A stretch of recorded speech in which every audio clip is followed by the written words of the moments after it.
Hello and welcome. How are we doing today? I'm Baka, or Ender Dragonoff, and I am a huge anime nerd.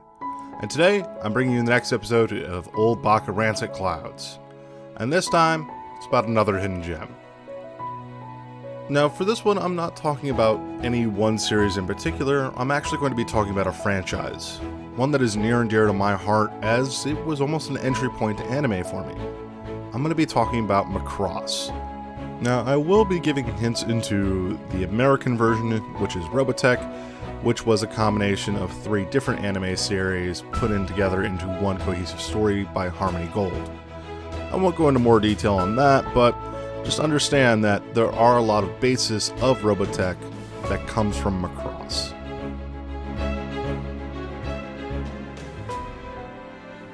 Now, the Macross franchise is actually made up of a couple of different anime series, several movies, and actually several games as well, along with several OVAs. Now, the main animated series that you'll know about is the first one, the Super Dimensional Fortress Macross. The second one, Macross 7. The third, Macross Frontier. And the latest, Macross Delta. However, there was also the movie version of the Macross Plus series. There was also the OVAs for all of those, including Macross 2, Macross Plus, Macross 7 Encore, Macross Dynamite 7, Macross Zero. Now, the Macross universe would give the MCU a run for its money as far as its interconnectivity, especially considering you have the original Super Dimensional Fortress Macross, which was released in 1982, all the way up to the most recent animated series, Macross Delta, in 2016. One thing that is in the DNA of any Macross, whether it's an animated series or an OVA, is 2 things. Pilots fighting for what they can in mechs known as Veritechs, and then also songs and the power that they can have on people. This goes in chronological order, starting with Macross Zero, where we have a pilot of an F-14 that actually gets to fight a Russian-style Veritech fighter. And, of course, a Veritech fighter, which can transform between plane, airwalker, kind of a halfway point, and a mech, would tear apart the Tomcat he's flying. This leaves him stranded on an island with the Mayan people. And what powers everything with the Mayan society? With the power of song. And it's something that we get to see develop through the Macross Zero as Shin, our pilot, starts to develop a relationship with Sarah Gnome, a priestess of the Mayan people, that eventually leads to the third connective tissue of all the Macross, what's known as protoculture, or the people that came before human society exists, which actually gives birth to the Super Defense Fortress Macross, or as I'll refer to it from here on out, the SDF-1. Zero actually ends right where the original series picks up, as there is a sudden alien attack from the race known as Zentradi, a warrior race bred literally just to fight. And, well, humans being humans, we accidentally press the big red button and teleport the SDF-1 out past Jupiter. Yeah, mistakes were made. However, we get to follow the crew of the SDF-1 as they fight their way back to Earth, and we get the development of Minmay, the songstress who eventually teaches culture to the Zentradi, as the Zentradi were this warlike species that didn't understand what love is, or what music is, or culture in anything, to the point that they get enamored by what happened there.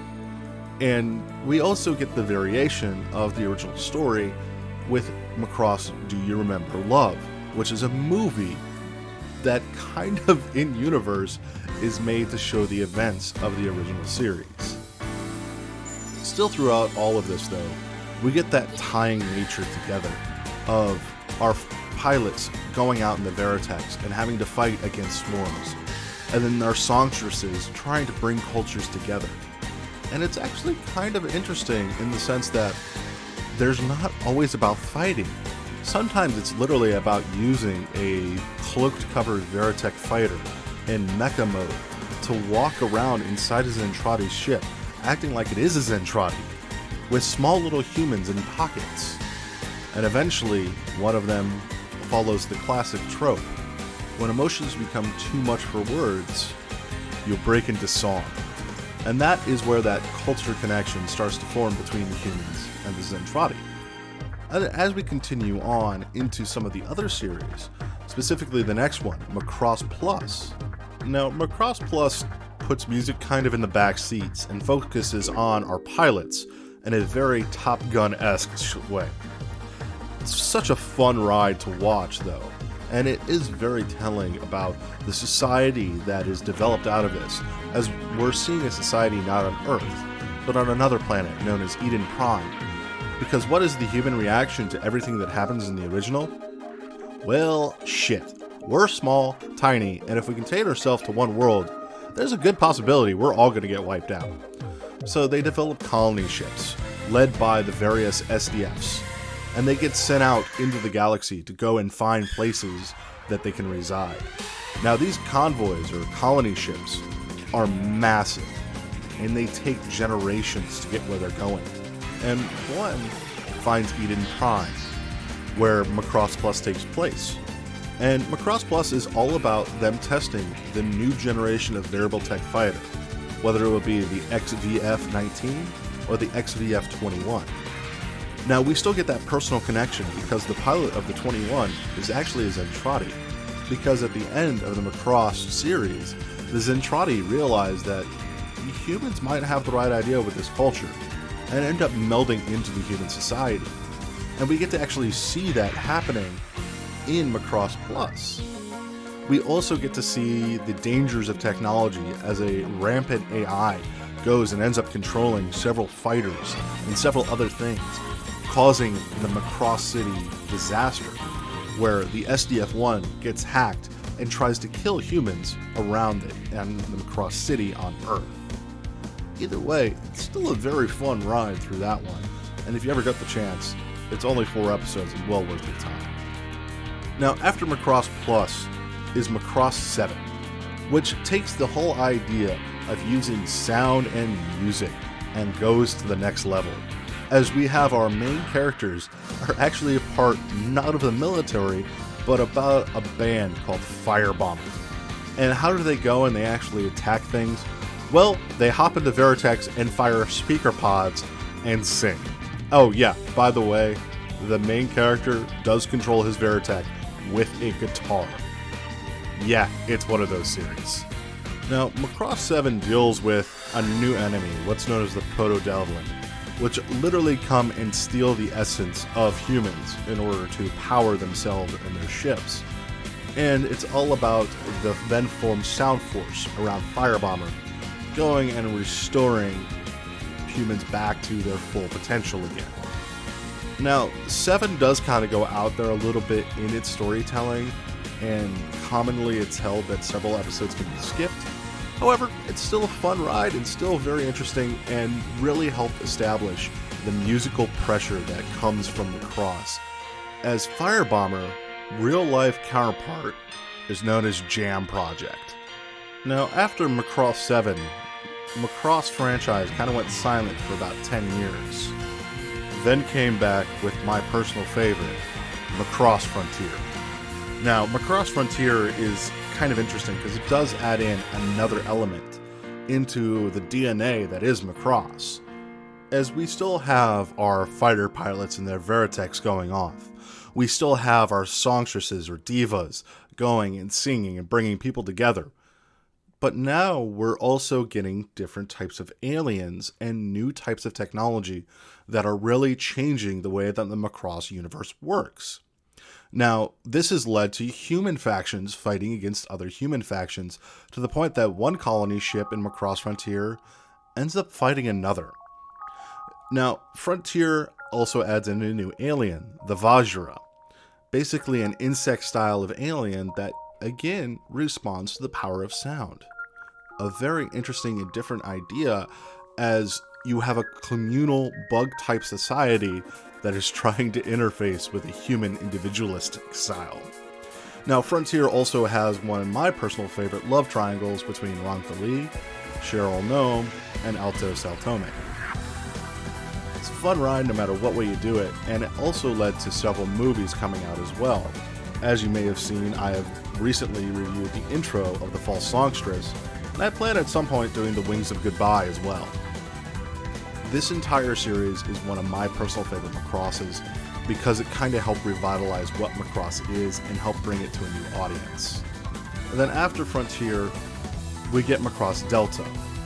Now, Delta, in my personal opinion, is kind of a step back from Macross, as Frontier really took the story down to 3 main characters and how the world goes around them and how they affect the world around them as well. Delta expands that character list out to about 10 people, and most of them have a major part to play and kind of gets muddled because of it. However, it helps expand the world significantly, as we now see different variants of humans, whether they be cat people, wind mirrors with their special runes and fold abilities, or any of the other various races that we've seen beyond just the human and Zentradi from before. It's a different idea, it's a different thing, and while I had great hopes for it, the storytelling is somewhat lacking. However, the music is still bloody fantastic. I don't recommend Delta as much as some of the other, as it does seem to kind of fight its own DNA a bit.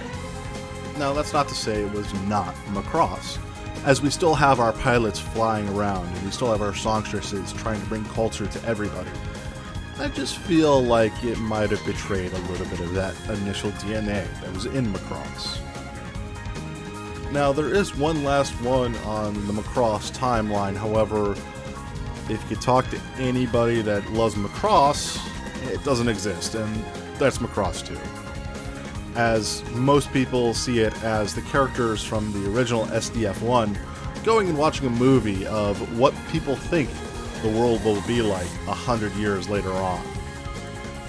Do yourself a favor, don't even bother with this one.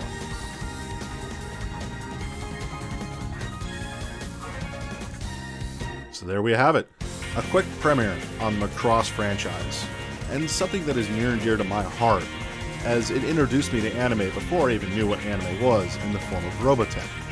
I remember as a kid waking up early to go and watch the Robotech series as it came out on Sci-Fi. It was a fun time, and something I still enjoy going back to occasionally. Now, I will be 100% honest with this episode, this was not actually what I was originally planning on doing. However, I did all the auto recording and started to work on what I was thinking originally, and it wasn't good. So I scrapped everything and did this instead. Now, I probably will be coming back to that in my next episode, as the whole reason why this episode turned into this is I was originally planning on doing a drawing the curtain of the Macross Frontier movies and series. However, I realized I needed kind of a baseline for all the Macrosses, so that's why this came out instead. Anyway, as always, if you can't get enough of me here, you can always catch me on Twitch, twitch.tv/EnterDragonoth. I will be doing daily streams with Sexy Dave from Insert Witty Title, playing World of Warships at 8 p.m. every night. I am also trying to continue my Doom streams through the afternoon, however they've been kind of iffy, mainly due to the fact that my fiance is working from home. If you have any ideas on ways that I can improve, leave them down in the comments. If you do like what I'm doing, leave a like, and if you enjoy everything, please subscribe. Thanks as always, and stay safe.